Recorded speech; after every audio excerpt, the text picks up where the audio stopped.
సంబంధించిన సత్యవేడు నియోజకవర్గ నాయకులు తిరుపతిలో ఒక స్టార్ హోటల్లో ఒక ప్రెస్ మీట్ నిర్వహించినారు. దాన్ని ఖండించడమే మా ఉద్దేశం. ఆదిమూలం వద్దు, తెలుగుదేశం ముద్దు అని కొంతమంది తిరుపతిలో ప్రెస్ మీట్ పెట్టారు. ఇది అధిష్టానం నిర్ణయానికి పూర్తిగా వ్యతిరేకం.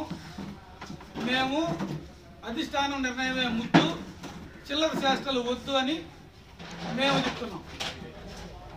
ఈరోజు విలేకరుల సమావేశంలో ఈరోజు ఈ సమావేశానికి సత్యవేడు నియోజకవర్గంలో మొన్న జరిగిన లోకల్ బాడీ ఎన్నికల్లో మొదటి నుంచి తీసుకుంటే ఇలంగోరెడ్డి పంచాయతీ సర్పంచ్గా పిచ్చాటూరు, భాస్కర్ అన్న నారాయణవనం ఎన్నికలు, ఈయన రోసయ్య గారు లీగల్ స్టేట్ సెక్రటరీ, ఈయన సత్యవేడు జడ్పీటీసీగా పోటీ చేశారు.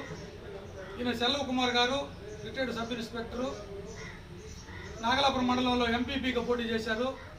నా పేరు మల్లికార్జున రెడ్డి, కేవపురం మండలం ఎంపీపీ అభ్యర్థిగా కేవపురం మండలంలో పోటీ చేశాను.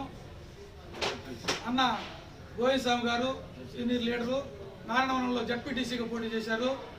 ఈయన కేఎస్ రవికుమార్ గారు నారాయణవనం పంచాయతీ సర్పంచ్గా పోటీ చేశారు. కొద్దిరాజు ప్రెసిడెంట్ సర్పంచ్గా ఉన్నారు. ఇంతమంది మేమందరం, ఇంకా సత్యం రవి గారు సీనియర్ నాయకులందరూ ఉన్నారు.